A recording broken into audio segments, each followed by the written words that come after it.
Le déballage, l'émission qui vous amène au cœur de l'appréhension des faits et actualités de la Guinée et d'ailleurs. Du lundi au jeudi, suivez la Team Choc pour des analyses, des décryptages et des commentaires hors pair. Ici, on parle sans détour et on décante le vrai du faux. Le déballage, c'est sans langue de bois sur Happy Media, disponible sur Star Times, TNT, Canal 104 et sur tous nos canaux synchronisés. Une autre semaine débute en beauté et dans la joie. C'est ici même que ça se passe sur Happy Media. Merci encore une fois d'être parmi nous en ce lundi matin. Nous sommes heureux de vous servir à travers cette émission, le déballage. Aujourd'hui matin, nous allons nous intéresser à 3 sujets. Le tout premier sujet, ça a été un thème annoncé depuis la semaine dernière. C'était bien sûr une histoire de falsification de tickets lors des 9 ans de l'émission Week-end détente de notre cher confrère Laco du groupe Évasion, qui malheureusement s'est retrouvé avec des grosses pertes. En deuxième partie bien sûr de cette émission, deuxième sujet, nous avons choisi Kill Point. Ah ouais, Kill Point. Est-ce que les enfants, vous avez connu cette époque Kill Point? Mais nous, on a eu la chance de connaître et Kill Point et la nouvelle génération. Alors, nous avons dans ce studio, sur ce plateau, un aîné qui a bien voulu se prêter à nos jeux de questions, qui va bien sûr intervenir dans cette émission. Il s'agit bien sûr de monsieur Iseko. Voilà, c'est Iseko qui va répondre à nos questions de Kill Point à la nouvelle génération. Quelle analyse il fait bien sûr du rap guinéen. Ensuite, nous allons recevoir celui qui, on l'a vu à un moment donné, en flèche. Et aujourd'hui, je ne dis pas qu'il chute, mais en tout cas, les enfants tapent fort. Il s'agit bien sûr de Moustapha Chamak, camarade du succès au silence. Qu'est-ce qui se passe? Qu'est-ce qui n'a pas marché?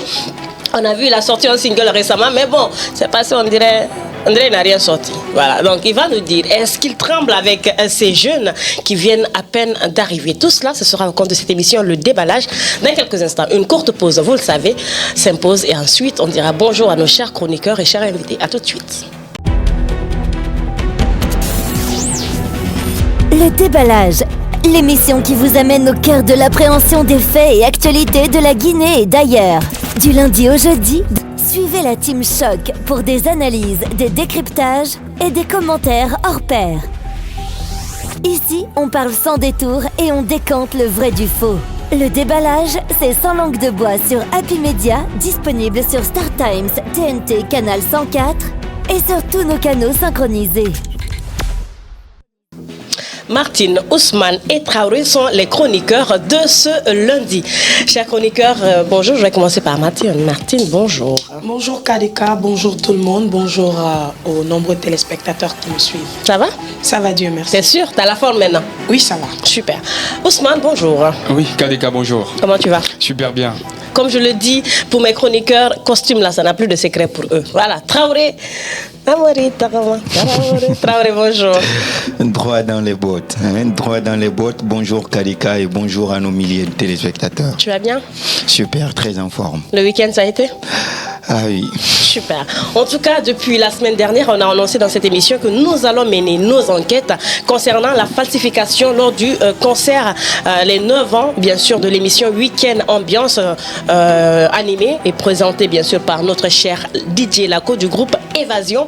On l'a dit, ça a connu une forte mobilisation, plus de 1500 personnes dans la salle, bien sûr, du chapiteau de Baye Issa. Voilà, on a vécu cet événement, mais malheureusement, après, on s'est rendu compte, d'après l'intervention de Laco qui a essayé de nous joindre, qu'il n'a reçu qu'une somme de 50 millions, tandis que lorsqu'on fait tous les calculs, seulement les tickets VIP s'élevaient à 240 millions. Mais malheureusement, on n'a rien compris dans cette histoire. Et vu que c'est bien facile qu'il gérait bien sûr les tickets, la première idée qui est venue dans la tête de notre cher Laco, c'est que bien facile est à la base de sa perte. Mais comme on n'a pas bondi sur cette affaire, on a laissé le temps à vous. On vous a laissé le temps de mener vos enquêtes et de savoir exactement ce qui s'est passé. Et aujourd'hui, on va faire le compte rendu de ce que vous avez eu comme information des deux côtés. Ousmane, tu as pu joindre Laco et Traoré, tu as pu bien sûr rentrer en contact avec Konaté qui est bien sûr le gérant de la société Bien Facile. À vous. Justement, alors merci encore une fois KDK pour, si vous voulez, ce professionnalisme dont vous faites preuve, parce que c'est aussi très important. Il y a des gens qui pensent que tout de suite, lorsqu'un sujet est posé, il faut rapidement bondir pour, si vous voulez, trouver tout de suite quoi dire. C'est pourquoi il était question sur votre leadership, bien entendu, de nous déployer alors derrière ces gens-là, histoire de recueillir, d'accord, des informations qui, entre guillemets, seront crédibles. Ce qui m'a personnellement animé d'aller à la rencontre de Didier Lako, comme j'aime à le dire, si vous voulez, le Willy Dombo, donc de la Guinée, qui entre des temps et des temps, 9 ans de carrière, mais nous apprenons quand même que avant que Didier Lako ne soit là, il y avait effectivement une dame qui animait l'émission, mais il faut pouvoir le dire, il y a des gens en tout cas qui viennent augmenter le tonus, d'accord, sur qui apportent leur grain de sel. Leur grain de sel. Et tout de suite on a vu à l'arrivée de Didier Lako, il y a eu beaucoup si vous voulez, d'innovation qu'il a eu à apporter. Et au-delà de ça, il est parvenu en tout cas à propulser quelques artistes guinéens. Et donc aujourd'hui, nous remercions d'eux par rapport à cela. Voilà qu'il a fait appel par rapport à cet événement. Lui-même, il dit que Week-end Ambiance, c'est pas un événement en tant que tel de Lako, mais c'est un événement d'évasion. Bien sûr. Mais piloté en tout cas par Didier Lako. Et il faut le savoir, lorsque vous voyez qu'un événement est organisé et qu'il y a beaucoup d'artistes qui viennent, c'est qu'il y a quelqu'un qui est devant. D'accord. Donc si à son tour, il est parvenu à montrer, si vous voulez, beaucoup d'artistes guinéens autour des artistes, d'honorer cela. Ce qui a valu le jour de l'événement, il y a eu beaucoup d'artistes qui étaient venus et lui-même, par, si vous voulez, son management, il est parvenu à déplacer quelques artistes, si vous voulez, internationaux, donc voilà, qui sont déplacés pour venir. Et ce jour-là, la pluie était venue. Il faut le rappeler, mais malgré ça, j'aime à le dire, lui-même quand je suis allé à sa rencontre, il a dit, c'est toi qui avais dit que la salle était bourrée, on dirait une boîte de sardines. Effectivement, c'était un peu ça. Il y a eu beaucoup d'artistes qui étaient venus, donc sincèrement, l'événement était de taille. Mais après l'événement, nous avions appris à ce moment-là que ça n'allait pas, surtout du côté finance. Donc, vous imaginez, vous organisez un événement, la somme que vous avez eue alors à investir, après tout l'événement, on vous dit que c'est 50 millions, c'est un peu pathétique. Vous voyez, et vous le savez, lui-même, il n'avait pas main sur le côté finance. Et c'est là le problème. C'est-à-dire dire que c'est lui qui gère la finance. Non, ça ne peut pas aller. Il avait mis quelqu'un qui devrait gérer ce côté. C'est normal, il y avait une équipe. Il y avait une équipe. Donc après l'événement, on lui présente une somme. C'était vraiment terrible en fait. Il se demande, mais attends, qu'est-ce qui se passe? Tout de suite, il était vraiment troublé en fait. Qui faut-il accuser à ce moment? Est-ce bien facile ou bien la direction du groupe Évasion? Ou bien la direction du groupe Évasion. Donc il était vraiment perturbé. Et il faut le dire, lui-même, il avait piqué crise. Quand moi j'ai entendu, il a fait 2 jours à l'hôpital. 2 jours à l'hôpital. Quand j'ai appris ça, j'étais vraiment affecté. J'ai dit, mais mon grand, qu'est-ce qui se passe? Nous, on a connu des événements ici en Guinée où personne n'est allé. Pour illustration, Louni en fait foi. Donc finalement, faut demander les anciens. Justement, les anciens le savent. Mais Louni, après tout, il ne s'est pas évanoui. Mais pourquoi le grand? Mais comme vous le savez, chacun, on n'a pas les mêmes manières de gérer l'émotion. Donc lui, c'est comme ça. Mais après 2 jours, automatiquement, nous avions vu, d'accord, de façon publique, une démission, bien entendu, de Lako. Qu'est-ce qui se passe? Donc, il a posté sur sa page Facebook qu'il démissionnait, que l'aventure s'arrêtait là. Justement, mais de façon visible, personnellement, nous, on n'avait pas vu une attaque directe sur sa page où il attaquait bien facile, il faut le dire. Lui, il n'avait pas fait. En tout cas, dans les coulisses, on disait que ça n'allait pas. Donc, bref, il l'avait dit aussi hors antenne.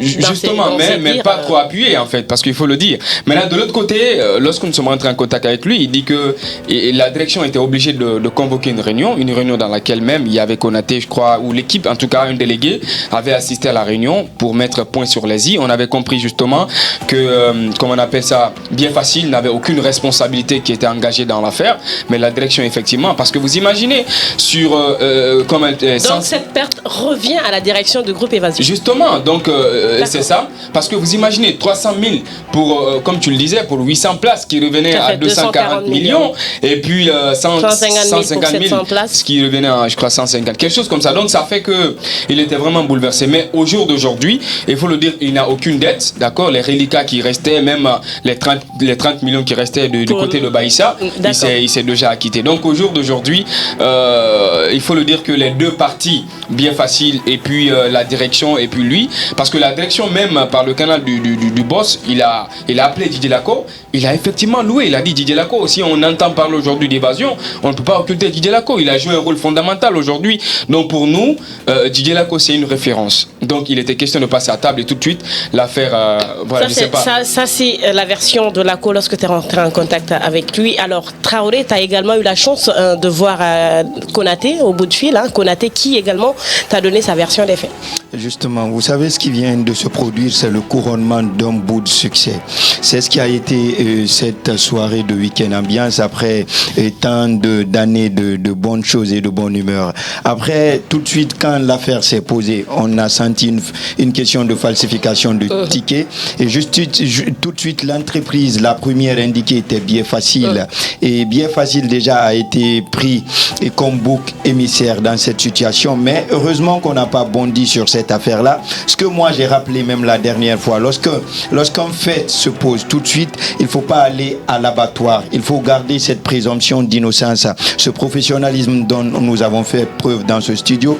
Après, au jour d'aujourd'hui, il faut dire que Bien Facile, à sa tête, Konaté a été choqué à plus d'un titre avec sa jeune entreprise aujourd'hui qui cherche à se diversifier à travers l'Afrique, notamment la Côte d'Ivoire. On a vu des publications là-dessus. Après, se sentir aujourd'hui au cœur d'une polémique, bien entendu, ça amène en tout cas une manque de confiance vis-à-vis des bailleurs, ce qu'il n'a pas aimé.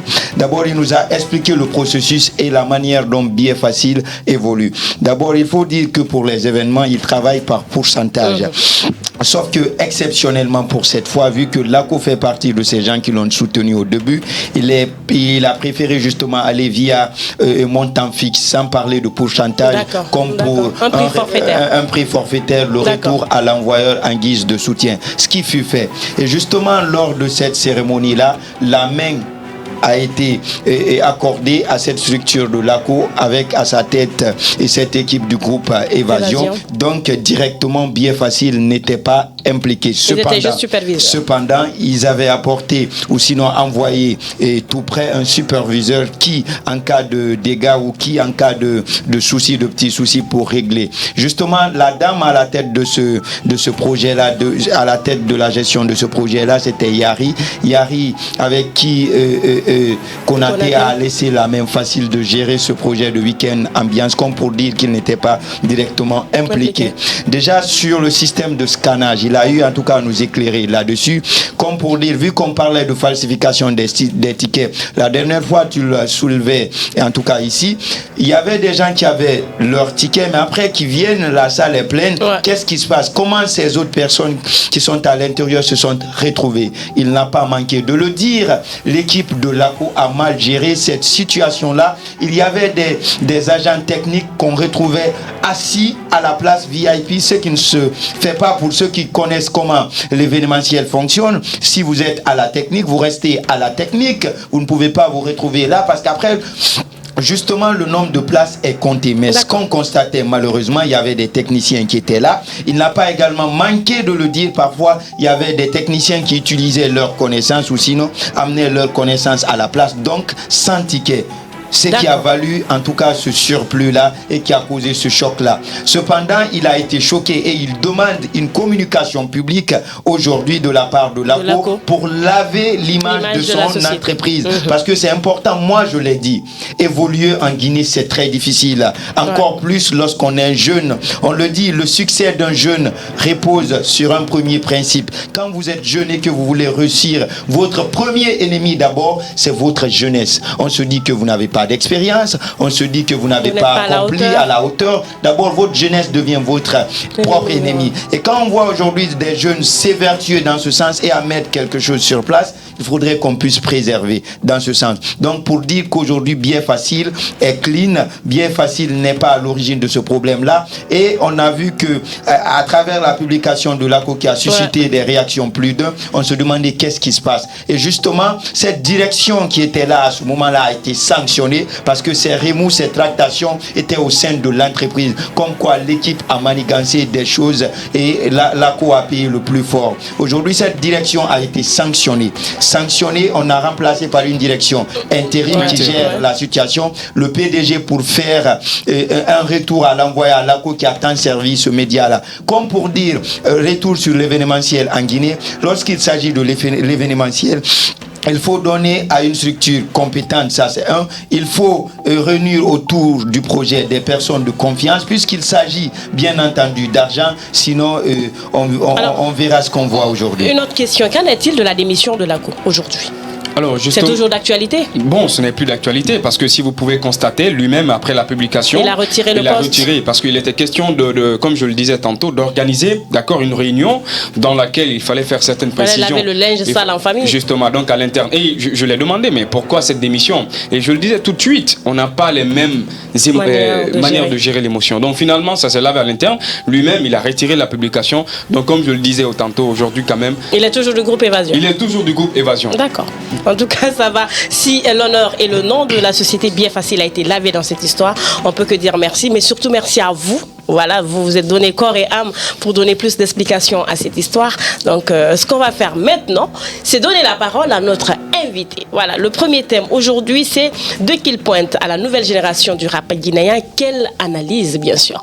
Et aujourd'hui, celui qui va nous faire honneur de répondre à ces questions, celui qui est déjà sur ce plateau, n'est autre que monsieur Aizeko du groupe Qu'il Pointe. Bonjour, monsieur Aizeko.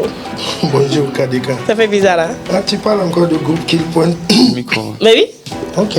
On parle encore du groupe Qu'il Pointe, c'est tout à fait normal qu'on parle. Je crois que ça n'existe plus. Mais c'est pour conjuguer, quoi. Oui. Et parce qu'aujourd'hui, je suis en solo. En solo, on a vu ça, Aizeko en solo. Voilà. Mais avant que Aizeko soit en solo, Aizeko était bien dans Qu'il Pointe, hein, quand même. Donc on ne peut pas parler d'Aizeko sans parler du groupe. J'étais pas dedans, j'étais le fondateur. Raison de plus, hein. Voilà. Donc on va partir avec Traoré. Traoré, nous avons Aizeko bien sûr avec nous sur ce plateau. Est-ce que tu as quelque chose pour lui, pour nous et pour les téléspectateurs, bien sûr? Ah oui, j'ai plus que quelque chose sur ce groupe mythique déjà. Mais d'abord, laissez-moi vous dire que c'est une fierté pour moi d'être assis à côté de ce grand monsieur et à l'image de ce grand groupe Qu'il Pointe qui a bercé toute la Guinée en matière de rap et en matière de culture. Alors justement, on a eu à concocter quelque chose pour savoir, pour cette nouvelle génération, tu viens de le dire, vous avez eu, vous, la chance de suivre ce groupe-là de bout en bout, qui est Qu'il Pointe, dont monsieur Aizeko provient justement. D'abord formé en 1989, le groupe Qu'il Pointe marque les grands débuts du rap dans les années 1996 en Guinée. À l'origine de sa formation, composée de Isaac Ahmed Gueye, Aizeko, qui est notre invité ici présent, Amadou Barry, Prophète Guy, qui est aussi appelé Seidianké pour les intimes. Nous avions eu également Maurice Camara, appelé Mousbi, et qui est aussi un membre fondateur, un membre de ce groupe, bien entendu.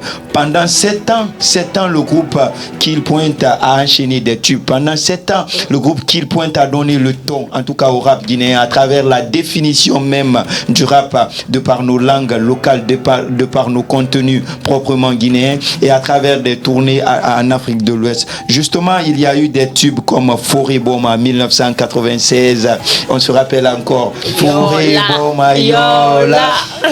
Justement, ces tubes qui ont défrayé la chronique, qui ont vendu l'image de la culture guinéenne. Ensuite, nous avons la compile Rap Coulé en 1997. On a eu également Vol 1 et Vol 2 en 1998. On a vu Featuring Real Hip Hop en 1999.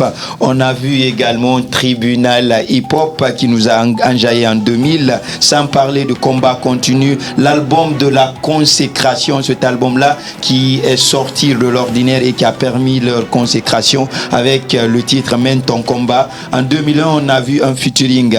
Donc, ce groupe-là a été un groupe de ton. Un groupe qui a permis à l'actuel ministre de la Culture de suivre le pas. Un groupe qui a permis au groupe comme Degui Forstry de suivre le ton. Un groupe également qui a perdu au Benjamin Sembedek et Papayito de continuer dans ce sens-là. Mais après, on a vu que le groupe va continuer, il y aura dislocation. Donc le public va demander, réclamer ce groupe-là parce qu'après, étant au sommet, et au top sommet, au top forme de la musique guinéenne, on se demande pourquoi cette dislocation, pourquoi cette séparation. séparation. Mais après, on va voir, vu que Iseko, comme il vient de dire, lui, il va décider d'évoluer en solo. On va voir que le groupe va se réformer après, suite à plusieurs réclamations, notamment avec Prophète G et Mousbi à deux, vu qu'ils étaient déjà en exil du côté de la France. Donc, ils vont sortir un dernier album du groupe qu'il pointe Ghetto Prophète en 2003. Cependant, lui, il va suivre sa carrière, il va suivre en tout cas les pas de la carrière solo. Donc, en 2005, au cinéma Liberté, et il va sortir un album qui est intitulé Le Sida brise nos rêves, comme pour dire qu'il s'inscrit également dans le cadre de la dénonciation. Que dire de ce groupe mythique? Que dire de Qu'il Pointe? Et que dire de Iseko? Iseko, ah oui. Bravo, merci Traoré. Alors Ça va. Grand-père. Ouais, non, mais merci d'abord, je salue vos auditeurs, vos téléspectateurs et tout. Bon, juste il y a des corrections un peu au niveau des dates. Bon, parce que quand il parle de 89 c'est plus moi. D'accord. Quand je suis arrivé, bon, le Qu'il Pointe a été formé en 92. Et l'album, on l'a sorti en 96.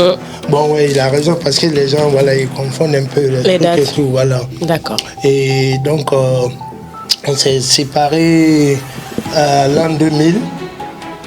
Après avoir sorti, le combat continue et ça avait même commencé déjà avant pour des divergences comment on appelle, de philosophie.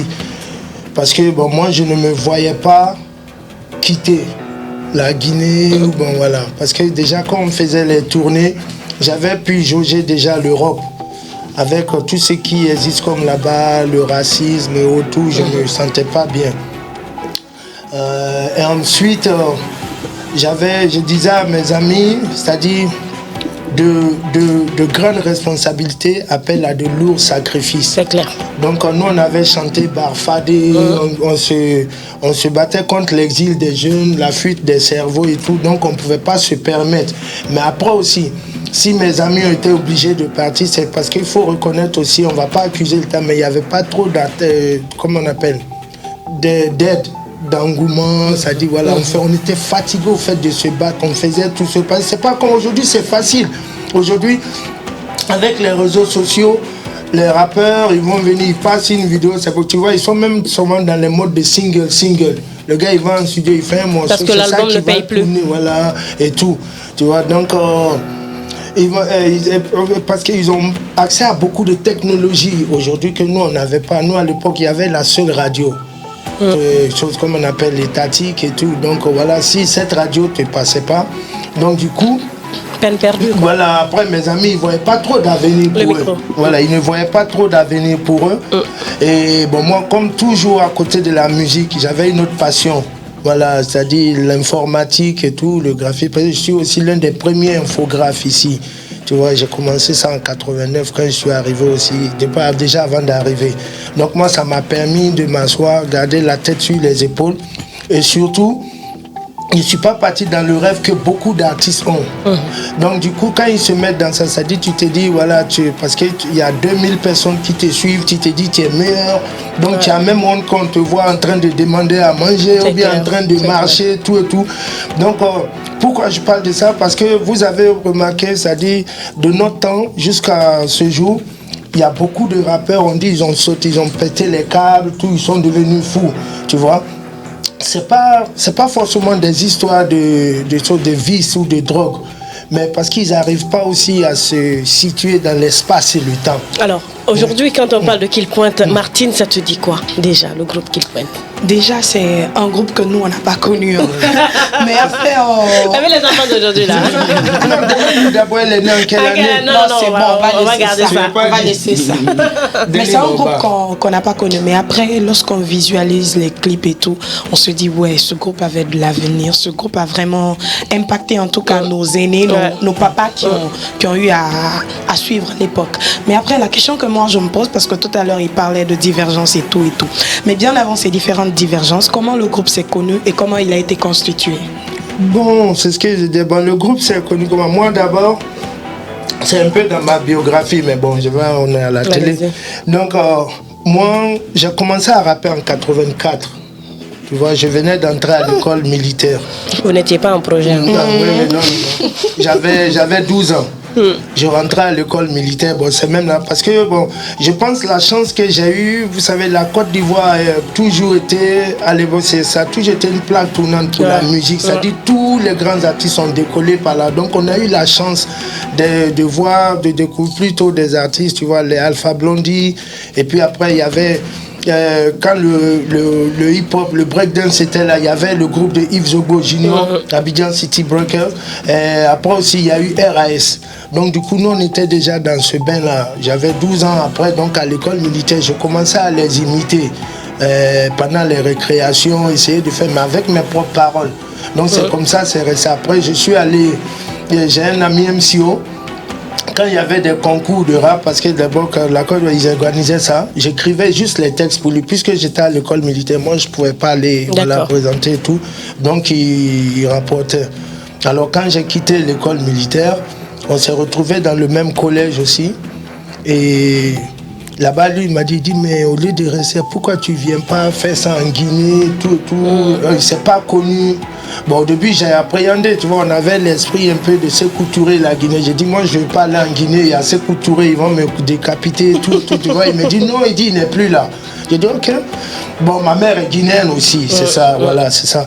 Et donc, du coup, ma mère était déjà là, j'ai dit, ouais. Donc, j'arrive en 89. Il commence à me présenter deux amis, Henri Guichard, qu'on appelait Steph, et Ibrahima Kamara, MC Pape, qui est le PDG d'Intelac. Je ne sais pas si vous connaissez, c'est un bureau de recrutement, et puis il a son école IMAG. Voilà. C'est avec eux que j'ai commencé à rapper. Le groupe s'appelait Steph Pape et Nice Echo. Et eux, ils étaient de la Sainte-Marie, Henri et Ibrahim. MC au 2 octobre, moi j'étais au 2 août. Bon, après, c'est parti comme ça, on faisait des petits shows. En 89, décembre, je pense la première fois que les Guinéens voyaient des rappeurs à la télé ou un rappeur, c'était moi et MC Pape. C'était une émission de la RTG, les trucs de fin d'année là. Donc c'est pourquoi je retiens bien cette date. Et voilà, je pense que c'est la date de départ du rap. On peut considérer ça, 89, oui, que ça soit sur un grand média. Donc, ainsi de suite, il y avait Steph Papena et Zeko, comme ils sont restés. Moi, j'étais beaucoup accro. Donc, ce groupe n'existe plus, non? Non, bon, ils le faisaient pour le fun. Tu vois, on était dedans, c'était des... Pas pour avoir une carrière. Étudier, voilà. D'accord. Et bon, moi, vraiment, après, j'étais rentré tellement que les gens disaient, ah, toi, tu grandis pas, tu es un enfant. Je voulais montrer aux gens que ça va réussir. Donc, du coup, c'est là que j'ai commencé à mener ce combat-là. Et j'habitais à l'aéroport, donc de la ville. Quand je venais chez ma grand-mère, il y a une amie, Ami Sako, qui me dit, je lui ai dit, ah écoute, j'ai un ami à mon grand frère qui dit, il veut rapper, il veut que tu l'apprennes, comment on rappe, tout et tout. J'ai dit, mais il n'y a pas de problème. Donc c'est là qu'elle m'a présenté Amadou Barry, prophète dit général, tu vois. Donc je lui ai donné un peu les b.a.-ba. J'ai dit, écoute, le rap, c'est comme chanter tout et tout, mais la différence entre nous et les griots, nous, on utilise les rimes. Et bon, déjà, lui, c'était facile pour lui, parce que quand même, c'est un homme qui aimait beaucoup lire. Donc, il avait beaucoup de culture. Je pense que c'est ce qui nous a aidé aussi, on se cultivait beaucoup. Donc, c'est parti comme ça, c'était facile. Et après, dans le quartier plus en bas, il y avait Maurice. Après, on jouait au Monopoly. Lui, il était tout petit. Bon, voilà, on l'a pris. On le mettait sur les tables pour rapper. Et c'est comme ça, après, voilà, le groupe est parti. Nous, Amadou Barry et moi, on est parti. On a dit, bon, les Guinéens, ils ne connaissent pas. On a essayé de tenter l'aventure du côté du Sénégal. Mais déjà, Kill Point, ça signifiait quoi? Kill Point, voilà, on était là. C'est Kill Point, ça veut dire point mortel. Okay. C'était quoi? Pourquoi j'ai donné ce nom? Parce que bon, le rap, c'était véhiculer des messages, tu vois, pour essayer d'anéantir des fléaux.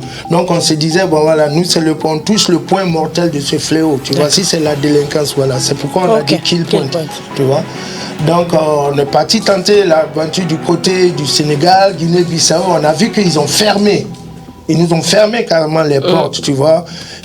Tous ces grands groupes-là, tu vois, il y avait Pifrost, aussi Black Soul, Guinée-Bissau, pareil. On va en Guinée-Bissau. Nous, on avait plus de 10 titres. Il y a un rappeur de là-bas qui, avec 2 chansons, on fait le même conseil. Il est payé 10 fois plus que nous. Alors on réalise, on dit, bon, écoute, ce qu'on va faire, ils vont jamais nous accepter. C'est clair. Si autant c'est dur, on va retourner et se battre pour que ça évolue. Donc pourquoi je dis ça? C'est-à-dire au début on a voulu fuir parce que le public n'acceptait pas. Et on a décidé de dire que même s'ils vont marcher sur nous, on va lever ce mouvement-là. Voilà. Donc on et ça a réussi. Oui, c'est ça. Camara. Alors ça fait plaisir, d'accord, de recevoir. C'est des scoops que j'ai donnés. Il y a d'autres qui savaient beaucoup, connaissaient pas un peu tous ces fonds-là. Voilà. Donc voilà. On pensait que c'était bien parti. Justement, alors ça fait plaisir, d'accord, de voir parmi nous. Moi, je ne vais pas l'appeler fondateur. Moi, je l'appelle précurseur. Vous savez, chez nous, sociologues, on a une perception différente parce que le précurseur, si vous voulez, c'est le pionnier en fait. C'est celui-là qui a donné, si vous voulez, la première voie à la chose.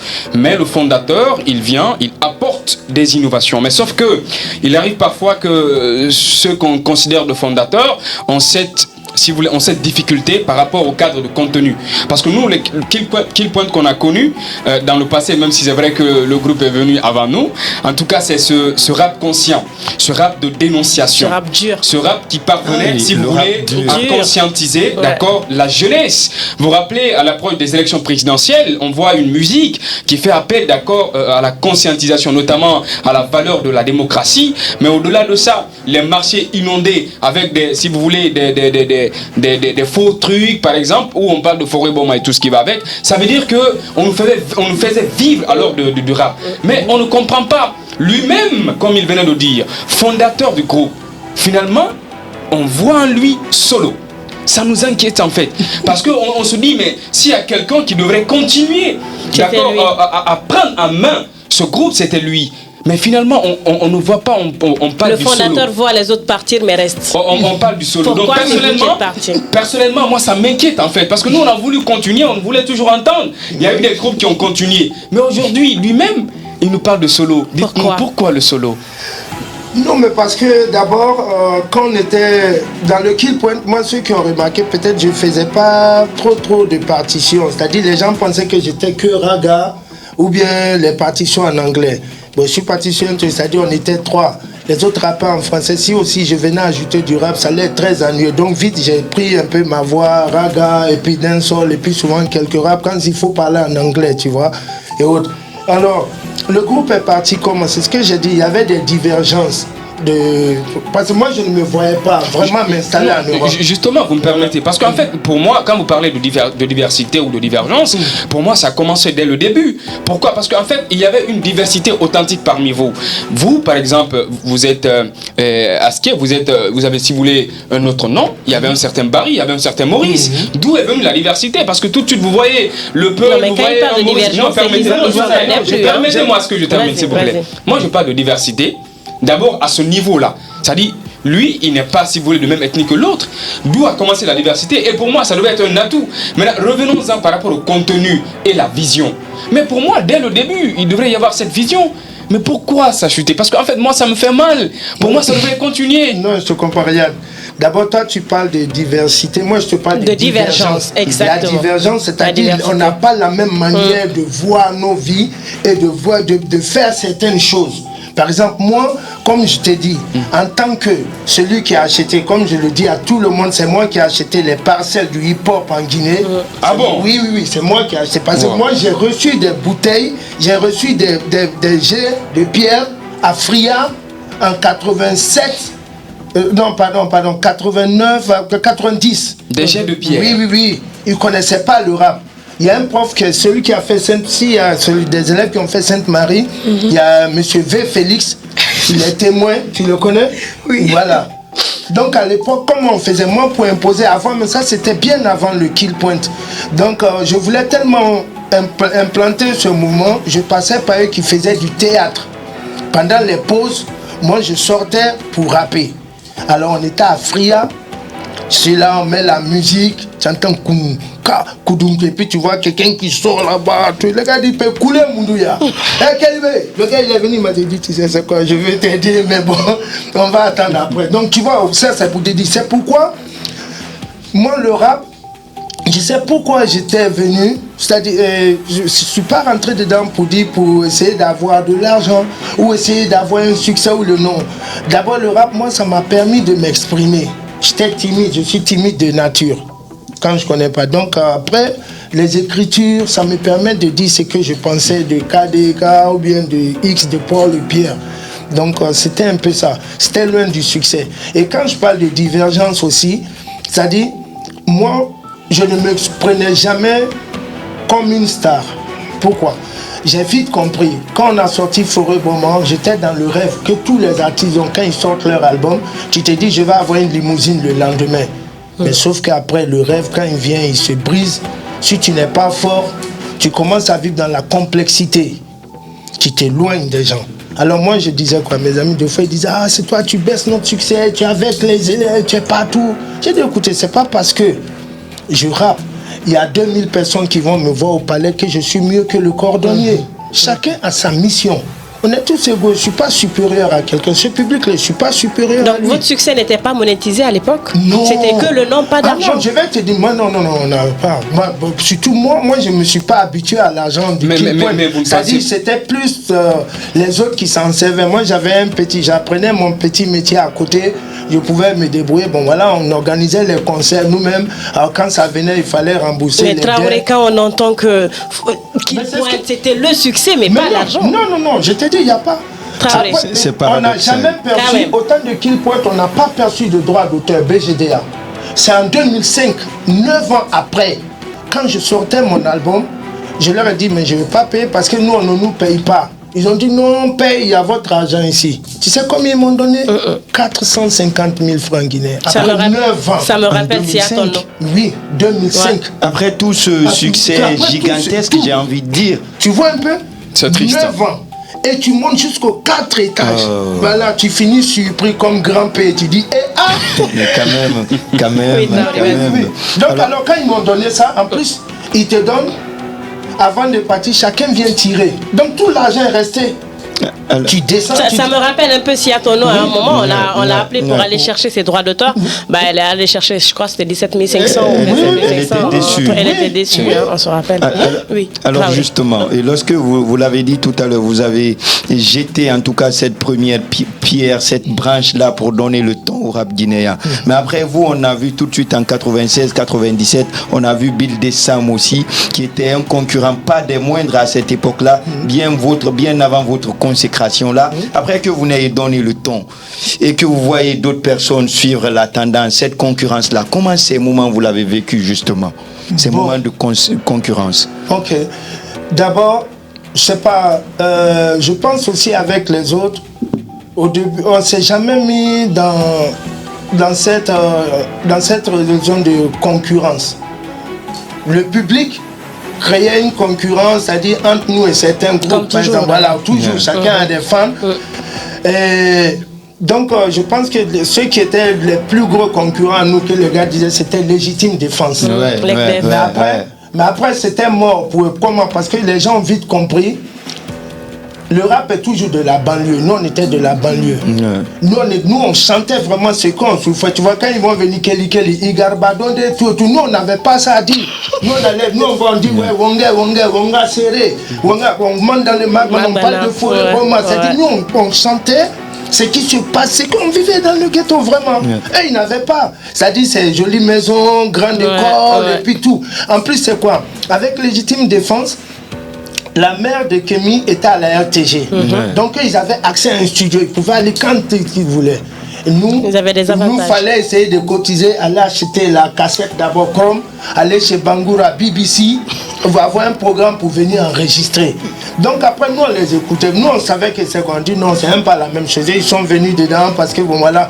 En plus, ils sont tous venus après parce qu'ils ont vu Killpoint. Mais après, vous ne pouvez pas nier qu'à un moment donné, Yankadi Dance a volé la vedette à Killpoint. Je viens, je t'explique. Rapidement. Donc avant ça, le cas Bill Dessam, nous, on était là, on était toujours dans notre esprit du ghetto, tout et tout. Donc après, il y a eu Franck qui faisait des concours au niveau de l'université, des concours scolaires. Donc, du coup, les Bills, ils sont venus avec Yankadi Dance. Et c'était deux tendances, à vrai dire. Il y avait la tendance de rap en sous-sous, tout ça, c'est-à-dire c'était lui, les Shanana et autres.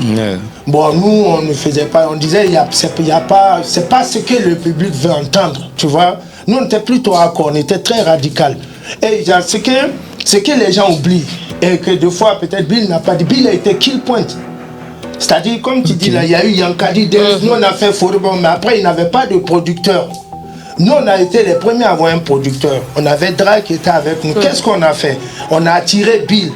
On dit viens, tu vas être dans le groupe. Donc au fait, Bill allait sortir en tant que Kill Point sur notre album. Le premier concert de Positive Black Soul, on l'a fait, on est passé avec Bill en tant que Kill Point.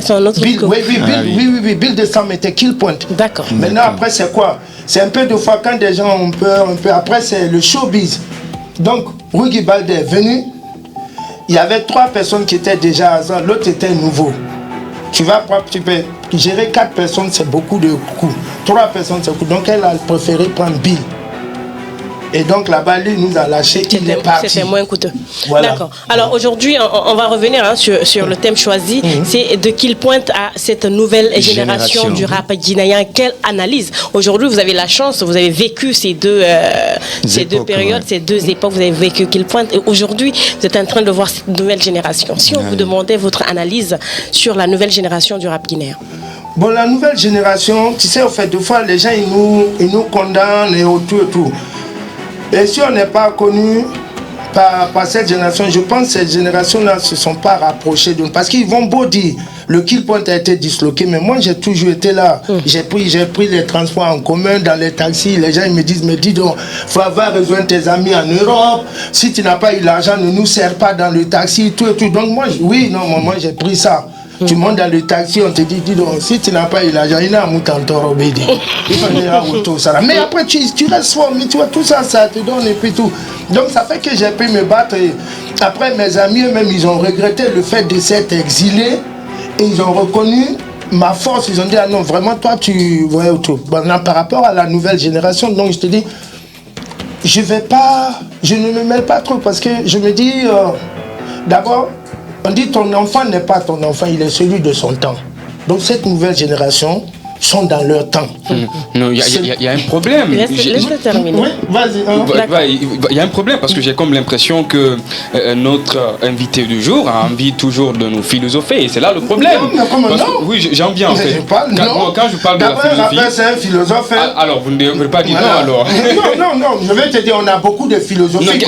Justement, ce que je veux dire, parce que pour nous, quand on a un aîné, il y a une nouvelle génération qui doit s'inspirer en fait. Bon voilà, mais j'en venais. Justement. J'en venais parce que cette nouvelle génération, ce que je veux dire, quand je dis les autres sont partis, même si les autres, moi j'étais là, mais personne ne m'a approché.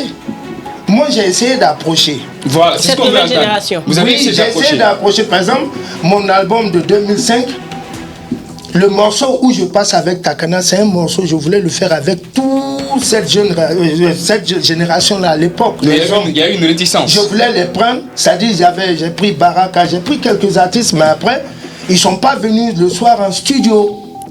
C'était parce que moi je voulais, c'était quoi? Qu'est-ce que je voulais faire? C'était pour dire, bon ok, maintenant la nouvelle génération là, voici, ils sont là, je vais vous les présenter et puis tout, mais ils n'ont pas compris. Mais encore, donc j'ai fait mon truc seul, je suis parti après en studio, il y avait Benidi que je connaissais. Il me dit, écoute, il y a un jeune qui est là, il veut aussi chanter. J'ai dit, mais moi je suis open, il n'y a pas de problème qu'il vienne.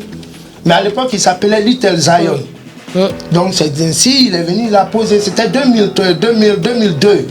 Tu vois un peu? L'album est sorti en moi je dure souvent en studio, j'ai fait minimum 3 ans.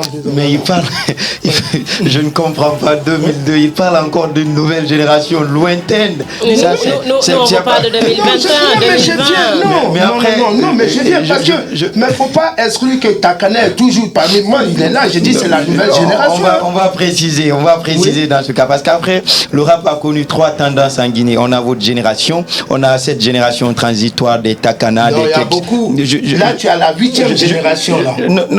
Tu as la 8e génération. Après 7 ans, c'est pas parce que vous avez commencé en 96 et que ceux de 2001 sont d'une autre génération, vous avez bataillé ensemble. Moi, je place cela dans un même carnet. Après cette génération... Alors, quand tu parles de nouvelle génération, tu parles de qui? Je parle de cette nouvelle génération de DMC Fresh, des Tordi... Un peu comme ça, quoi. On va situer un peu. Justement, non, mais bon, tu vois, c'est ça au fait. Tu veux essayer d'occulter l'histoire. Il faut essayer d'accepter qu'on essaie de mettre les générations après les générations. Tu vois? C'est-à-dire, pour moi, c'est la nouvelle génération et tous. Parce que Takana est d'actualité. Dirk J est d'actualité. C'est des groupes qui étaient avec nous, mais ils sont venus bien après. J'ai dit, je peux... Dirk J, c'est troisième ou quatrième génération. Alors, on vous parle de cette 8e génération. Voilà, donc la génération actuelle, à vrai dire, je n'écoute pas trop, mais le jour j'ai écouté un peu Striker. Bon, je vois d'abord, je veux pas... aujourd'hui, peut-être si c'est à cause de la technologie, mais les gars, ils s'attaquent beaucoup. Il y a plus de clash. Tu vois, nous à l'époque, les clashs, c'était des clashs, comment on dit ça, c'était instructif. Tu vois, c'était le clash où tu disais ce qui se passait, tu es là, tu parles de ce qu'elle porte. Une bonne improvisation, tu vois. Aujourd'hui, tu vas sur la toile, les autres, ils vont s'attaquer, c'est-à-dire, ils ont pris des followers qui sont en même temps des bras armés. Et tu vois, c'est pas comme ça, nous, on voyait vraiment. Mais après, je comprends. Tu sais, nous, à l'époque, nous, c'était un mouvement. Nous, on disait le mouvement rap. Aujourd'hui, cette nouvelle génération appelle ça le game. Donc, ils sont dans un jeu. Nous, on était dans un mouvement. Un mouvement, c'est une cause que tu défends. Dans un jeu, c'est ta cause que tu défends. Je pense que c'est ça qui peut être important. Sinon, après, ils ont du talent, ils ont tout. Mais est-ce que vous pensez que cette nouvelle génération, cette génération d'aujourd'hui, a vraiment de l'avenir dans le rap guinéen, tout comme vous l'avez eu? Bon, ce que je veux dire, en fait, c'est seulement, il y a beaucoup d'artistes, mais c'est l'originalité qui les départage. Maintenant, qui dit question à venir, mais je vais te dire, parce que le public aussi n'encourage pas à l'excellence. Le public souvent se contente des petits messages, des trucs ou bien des pics, des trucs, tout, tu vois.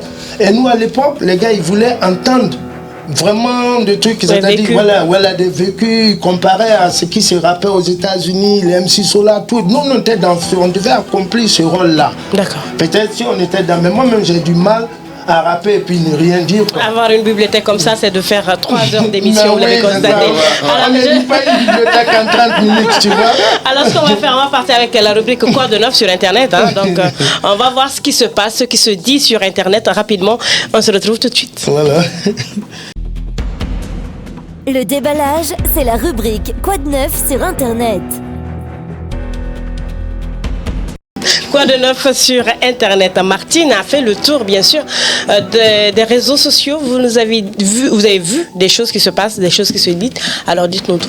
Qu'est-ce qui se passe sur Internet? Quoi de neuf? D'accord. Il y a plein de trucs qui se passent sur Internet parce que généralement, la nouvelle génération que nous sommes là, nous n'avons pas connu en tout cas cette époque de Kill Point. Mais il y a quelques intervenants qui ont eu à connaître cette belle époque. Notamment, nous avons Mohamed Modjaja qui nous dit « Un sacré groupe de rap de ma génération, big respect à vous. Et pourquoi ne pas rentrer au bercail ensemble, faire renaître Kill Point et reprendre le flambeau pour conscientiser la nouvelle génération. » Après lui, nous avons Adama Pape Camara qui nous dit « Ils ont vraiment marqué leur temps en Guinée. » Et enfin, il y a Alphaba Touré qui dit « Ils restent les meilleurs pour toujours et que le combat continue à jamais. » Donc ça, c'est pour ceux qui ont eu à connaître l'époque Kill Point, c'est pas pour nous en tout cas. Hein. Donc, voilà. Pour vous, en tout cas, on sait qu'ils ont laissé des traces. Alors aujourd'hui, à entendre ces internautes à Ezeko, est-ce qu'un retour de Kill Point est possible? Bon, d'abord, quand ils disent qu'il faut retourner au bercail, moi, j'ai jamais quitté le bercail. Non, bon, on parle de voilà. des autres. Maintenant, un retour, je vais, bon, peut-être après... la dislocation, si ça arrivait, je mets ça 2 fois sur le compte du destin, tu vois, ça devait arriver. Et à vrai dire, je pense qu'aujourd'hui, ça ne peut pas le faire. Parce que pourquoi? Parce qu'aujourd'hui, beaucoup ne savent pas ou bien ils essaient de cacher. Mais Amadou Barry, il ne peut plus rapper, il a fait un accident. Il ne peut plus. Les clips que les gens y mettent, ce sont ses anciens. C'est des anciennes musiques. Donc après il y a chose Mousby aussi qui est là. Mais moi après, avant de sortir mon projet, quand j'ai causé avec le groupe, comme je t'ai dit après, Amadou qui a reconnu, il a dit oui, tu avais raison, donc comment on fait maintenant?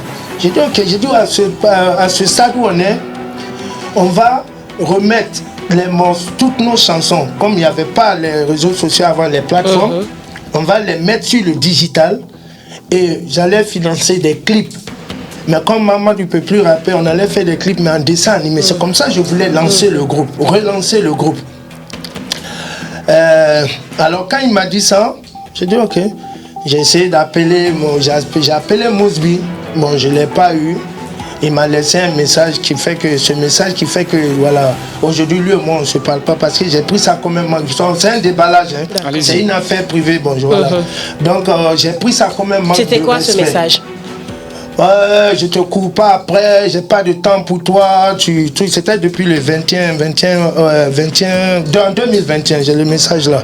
Je te cours pas après, voilà, si tu veux, tu m'appelles, tu ne prends jamais le. Bon, ok, tu vois. Et le respect, il est mutuel. Il est mutuel. Tu dis pas à quelqu'un respecte-moi, c'est sa manière de te parler. Donc, j'ai dit ok. J'ai laissé. Donc, après, les produits aussi, les musiques qui étaient. Prophète, il a remis ça, c'est sa femme qui les détenait. J'ai dit, mais ta femme ne peut pas détenir nos biens. Maintenant, tu me dis de faire quelque chose, je n'ai pas les preuves. Comment je fais? Maintenant, c'était avec ta femme, tu me dis c'est avec Building. Building est décédé, donc c'est que c'est mort. Parce qu'on ne va pas aller prendre ça dans sa tombe. Et puisque moi j'étais déjà en avant pour faire des trucs, je dis bon ok, il n'y a pas de problème, je vais donner le ton avec mon album, dont j'ai pris des années. C'est de fois les plateformes où se sont sortis, des gens ils vont les artistes ils ont l'habitude d'aller sur le standard, les quelques standards, mais moi j'ai essayé de couvrir, j'ai pris 375 plateformes dans 200 et quelques pays. Tout ça c'est pour essayer de faire entrer aussi le rap guinéen dans des pays très lointains, ouvrir une voie, une brèche. Sur Facebook, quand les gens me disent quand ça vient, je dis ça va venir. Peut-être avec ça, on va récupérer certains sons. Après Iseko, je mets Kill Point. Je pense que la prochaine invitation de Iseko, ce serait pour parler seulement de Iseko en solo. Franchement, parce qu'il y a beaucoup de choses à dire. On va partir avec la rubrique Dites-nous tout. Dites-nous tout, c'est simple. C'est une rubrique où on vous pose des questions très simples et vous avez le temps de donner des réponses aussi simples que possible. Ah non, tu me connais, ma bouche, ça apporte pas ça. C'est parti. Le déballage, la rubrique Dites-nous tout. Dites-nous tout en quelques fractions de secondes. Voilà, dites-nous tout, Traoré. Alors, dites-nous tout. Est-ce que ces moments-là vous manquent? Ces moments qu'il pointe? Oui. Oui, ça me manque, mais bon... Ça me manque... Bon... Après, dis non, ça ne manque pas. Non, en fait, tantôt ça vous manque, tantôt ça vous manque pas. Non, tu n'as pas compris. En fait, quand tu dis ça, quand je dis ça me manque, c'est comme si j'étais un peu nostalgique. En fait, je vais dire ça devait se faire. C'est un passage où on devait arriver. D'accord. Voilà, donc voilà, ça dit ce temps-là est passé, ça ne va plus revenir. Je pense souvent à ce temps. On ne sait jamais. Non, ça ne peut pas revenir. Dites-nous tout, camarade. Il n'y avait pas les réseaux sociaux avant. Camarade. Alors, dites-nous tout aujourd'hui. Si vous devriez en tout cas dire, peut-être, bon, si vous avez un respect particulier à cette nouvelle génération, qui vous alliez choisir? Bon, je devrais dire, je ne vois pas trop, pour être franc, j'écoute pas trop, je passe et puis je me mêle pas aussi trop quoi. Vous n'écoutez pas? J'écoute pas trop.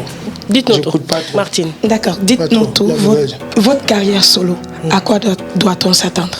Oh non, ma carrière, c'est bon. Il faut savoir que moi, cette carrière, ça va pas être comme un peu... C'est que des gens me demandent de concerts, c'est pas des concerts. Moi d'abord, pourquoi je fais sortir cet album-là en 2005, il a été boycotté. J'avais des messages que je voulais faire passer. Aujourd'hui, avec l'évolution de la technologie, les infrastructures, je vais montrer à tous ceux qui ont essayé de le mettre sous l'antenne que bon voilà, ils peuvent pas.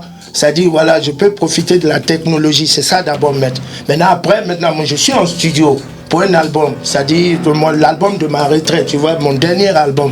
Ou qui va relater toutes les questions que vous posez, vous allez les trouver dans l'album parce que je décide de faire cet album pour tracer. Il y a beaucoup d'imposteurs dans ce mouvement-là, ici. Donc tout va être dans cet album, au fait. Dites-nous tout, camarade. Dites-nous tout. Moi, je pense que c'est déjà bien parce que retracer cette trajectoire, on aura vraiment soif de l'entendre. Alors, je vais vous citer quelques groupes. D'accord, vous allez nous dire ce que vous pensez de ces groupes-là. Sans langue de bois. Voilà. Bien, nous avons Espoir de Corentin. Ouais, c'est bon. On a d'abord, c'est à Corentin que moi j'ai écrit la chanson Forêt Boma. Donc déjà on se connaissait, c'est à peu près la même génération. C'est la génération de chanteurs qui avaient des messages consciencieux. Voilà, pas venir chanter Yigi ou bien Massanki. Vas-y. D'accord, nous avons le groupe Sembedege. Oh, Sembedege, oui, respect. Krimpoko, ouais. Même là, je l'ai appelé, il s'espérait qu'on fasse un projet ensemble sur mon album. Mais là, comme il est aussi dans la promo de son album, et moi, voilà, moi en studio, je fais des années. Peut-être dans 2 ans, on va faire le son ensemble. Alors qu'est-ce que vous pensez de Piwada? Ah oui, c'est bon. C'est bon. Oui, je kiffe. Traoré, t'as des noms? Alors, qu'est-ce que vous pensez de Malik Kébé? Oh, Malik Kébé, lui, il sait, hein. Il dit, on ne se parle pas, bon, ça va, on essaie de Pourquoi? faire. Mais... Dites-nous tout. Oui, parce qu'au fait, moi, au début de la dislocation du groupe, je mettais ça sur la responsabilité de Malik. Pourquoi? Rapidement. Pourquoi? Parce que Malik, d'abord, il est venu rejoindre le Kill Point. C'est Kill Point qu'il a fait. Malik était un fan qui venait, quand tu me dis rapidement, ça va être un peu long, il venait s'asseoir, il y avait un truc à prendre, on a commencé à le commissionner. Mais après, ça lui est monté par la tête, il commençait à nous appeler les enfants, nous gérer comme les enfants. Il t'appelle, il dit, prends le taxi, tu viens. Donc après, moi, je lui disais, mais ta philosophie ne peut pas nous faire évoluer. Et il y avait beaucoup d'agissements qu'il faisait. Quand vous dites, donc vous ne parlez pas actuellement? Non, bon, moi je l'ai laissé un peu, voilà, je suis fatigué. Au fait, je ne veux plus vivre dans l'hypocrisie, quoi. Les Guinéens, ils aiment trop ça. Il y a beaucoup de gens qui Vous voulez dire que Malik Kébé est hypocrite? Oh, mais ils aiment, c'est-à-dire même... Il l'est ou pas? Il est. Donc vous avez une Un dernier. Et si réconciliation était possible aujourd'hui, est-ce que vous allez enterrer l'âge de guerre? Avec qui? Malik Kébé. Oh, bon, je pense pas que c'est pas... Non, dites-nous tout. Non, en fait, je vais te dire, c'est pas... Vous tendez quand même vers la vieillesse, vous n'allez pas chouchouter comme des enfants quand même. Non, ne chuchote pas, tu n'as pas... En fait, non. Est-ce qu'il y a une réconciliation possible? Non, je vais te dire, il n'y a pas une querelle entre nous. En fait, c'est moi, à cette époque de ma vie, maintenant j'ai 50 balais. Je ne vais plus me mettre avec des personnes qui me créent des... Ou bien où je me dis, non, je vais être qu'avec des personnes qui me font rire. C'est pour avoir la longue vie. Non, c'est pas, il n'y a rien. De suite, je peux l'appeler, on va poser, oui, c'est comme ça. Aizoko en solo, on va vous réinviter dans cette émission des malades cette fois-ci. C'est pour répondre à vos questions. Aizoko en solo, merci en tout cas d'être passé sur le plateau de l'émission Le Déballage. Ça fait un plaisir d'avoir, comme je l'ai dit, une bibliothèque. Vous avez compris, hein? Il ne veut pas s'arrêter, mais on est obligé de finir avec pas que je veux pas. En fait, vous êtes parti à la source du rap et voilà, c'est très bon. Il y a beaucoup de choses à dire. Voilà, ceux qui sont venus, qui n'ont pas trop d'histoire, ils peuvent faire 30 minutes. Mais moi, il y a trop à dire, voilà. Merci parce que quand je viens, les imposteurs, ils ont peur, ils se disent, il va dire quoi. Voilà, ils sont beaucoup. On va les découvrir. Membre fondateur, bien sûr, du groupe Kill Point, Aizeko était notre invité pour cette première partie. C'est parti avec la deuxième partie. Nous allons recevoir Moustapha Chamak Camara. Voici pour moi le plus beau chantier du monde, la Guinée. Chaque jour, des bâtiments, des routes, des écoles se construisent ici, là ou là. Depuis 20 ans, Guicopress participe à ce développement. De la conception à la réalisation, Guicopress innove et Guicopress embauche. Avec plus de 1000 salariés en Afrique de l'Ouest, Guicopress est devenu un acteur majeur du développement dans la sous-région. Oui, naître, grandir et réussir en Guinée, c'est possible.